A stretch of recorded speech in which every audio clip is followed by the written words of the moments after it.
चंद्रपुरम एक साधारण गांव था जो कोने कोने से भी खूबसूरत और शांत था। यहाँ के लोग भी अपने गांव की तरह शांत और दयालु थे। वे एक दूसरे के लिए मसीहा बनकर रहते थे।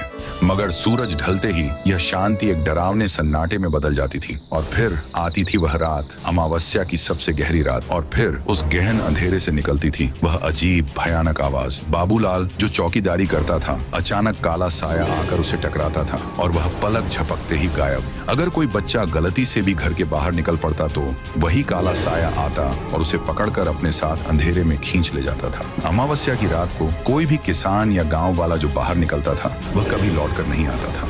रात 1 बजे के बाद चंद्रपुरम में बाहर निकलना यानी मौत को गले लगाना था। सुबह की पहली किरण चंद्रपुरम पर पड़ती तो जरूर थी, पर यह राहत नहीं लाती थी, बल्कि सवाल छोड़ जाती थी। गायब हुए लोगों के परिवार या घर वाले क्या करते? लोग बस यही मान लेते थे कि शायद किसी जंगली जानवर ने उन्हें उठा लिया होगा या फिर वह डर के मारे कहीं भाग गया होगा। यह सिर्फ खुद को समझाने का तरीका था, क्योंकि असली सच इतना भयानक था कि कोई उसे मानना ही नहीं चाहता था। शुरुआत में चंद्रपुर के लोग बहुत परेशान थे, पर उन्होंने इस खतरे को गंभीर नहीं लिया। हर कोई यही सोचता था, ये मेरे साथ नहीं होगा। रायस्टार चंद्रपुरम के रास्ते से दूसरे गांव के लिए जा रहा था। फिर तभी अचानक उसके सामने एक ट्रक आ गई। रायस्टार वक्त रहते अपनी बाइक को चंद्रपुरम में मोड़ लेता है। तेज गति के कारण उसका संतुलन बिगड़ रहा था। तभी चंद्रपुरम में शाम हो जाती है। धीरे धीरे अंधेरा हो रहा था, पर अनजान रायस्टार और आगे बढ़ता जाता है। पर इस बार चंद्रपुरम में शाम के वक्त में ही अलग अलग आवाजें आ रही थीं, जो रात के 1 बजे आती हैं। वक्त के साथ गांव में अफरा तफरी मच जाती है। सारे लोग उस साए के डर से अपने अपने घर में अंदर घुस रहे थे।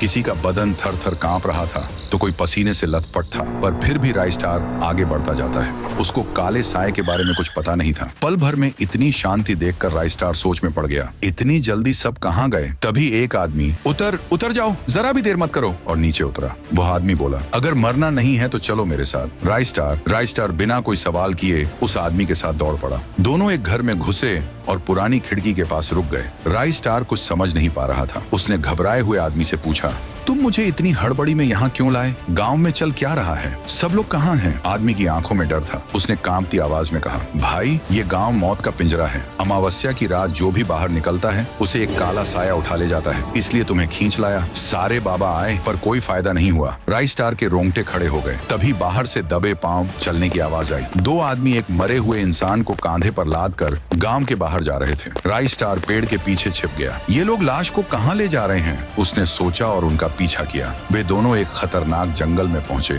जहां एक पुराना डरावना कुआं था। वे लाश को फेंकने ही वाले थे कि पीछे से आवाज आई, रुक जाओ। तीनों पीछे मुड़े। सामने रायस्टार खड़ा था। कौन हो तुम? लाश को यहाँ क्यों ला रहे हो? सच बताओ वरना अंजाम बुरा होगा। एक आदमी गुस्से में बोला, तू कौन है बे? अपना काम देख। रायस्टार गरजा, सच बताओ वरना मैं गांव वालों को जगा दूंगा। उसकी धमकी काम कर गई। एक आदमी डरते हुए बोला, ठीक है बताता हूँ। उसने कहा, यह बात बहुत पुरानी है। एक साधु टुंग साहुआ हमारे इसी कुएं के रास्ते से गुजर रहा था। वह कुआं हमारे पूर्वजों का था। प्यास लगने पर टुंग साहुआ इसी कुएं के पास आया और पानी निकाल कर पीने लगा। लेकिन पानी पीते वक्त ही हमारे पूर्वजों ने उसे रंगे हाथ पकड़ लिया। वे बेहद गुस्सा हुए और उसका अपमान किया। तेरी हिम्मत कैसे हुई हमारे कुएं से पानी पीने की? साधु टुंग साहुआ ने हाथ जोड़ते हुए कहा, देखो मुझे पानी पीने दो। मैं बहुत सफर तय करके आ रहा हूँ। 2 घूंट पानी पीने से तुम्हारे कुएं का पानी थोड़े ही कम होने वाला है। और साधु को पानी पिलाना पुण्य का काम है। पर हमारे पूर्वजों ने उसकी बात पर ध्यान नहीं दिया। टुंग साहुआ के पास आए, उसे धक्का दिया और कुएं के पास से भगा दिया। उसे जंगल के बाहर निकाल दिया गया। लेकिन जाते जाते टुंग साहुआ यह भयंकर शाप दे दिया, तुम्हारा यह कुआं कभी पानी नहीं मांगेगा, यह खून मांगेगा। और अगर इसे खून न मिला तो यह तुम्हारे खून का प्यासा हो जाएगा। पहले तो किसी ने उस साधु की बात को गंभीरता से नहीं लिया, लेकिन उसके कुछ ही दिन बाद हमारे गांव पर मुसीबतों का पहाड़ टूट पड़ा। खेत पूरी तरह से सूखने लगे। जमीन बंजर पड़ गई थी। व्यापार ठंडा पड़ने लगा। दुकान पर एक मच्छर तक नहीं आता था। भूख की करीब तक की नौबत आन पड़ी। घर में सब लोग बीमार पड़ने लगे। कोई खांसते खांसते दम तो ढा देता तो किसी को अचानक दिल का दौरा आ जाता।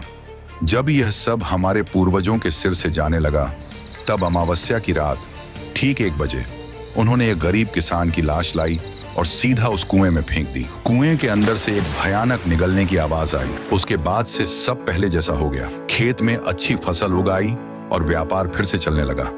अगर हम हर अमावस्या की रात को एक बलि नहीं देंगे तो हमारे घर में औरतें बच्चे मारे जाएंगे। ये सुनकर राइस्टार दंग रह गया। उसके चेहरे पर भयंकर गुस्सा छा गया। तुम 4 की जान बचाने के चक्कर में 40 लोगों को मार रहे हो? ये तुमने गलत किया है, इसकी सजा जरूर मिलेगी। राइस्टार ने तुरंत उन्हें दबोचा और गांव वालों की मदद से लॉकअप में बंद करवा दिया। वह दोनों आदमी जेल में तड़पते रहे। उसके बाद से चंद्रपुरम में शांति लौट आई। लोगों के बीच का डर खत्म हो गया और गांव के लोग खुशी से झूम उठे। लेकिन उन दोनों की बातें सुनकर ऐसा लग रहा था कि यह शाप कभी खत्म नहीं होने वाला है।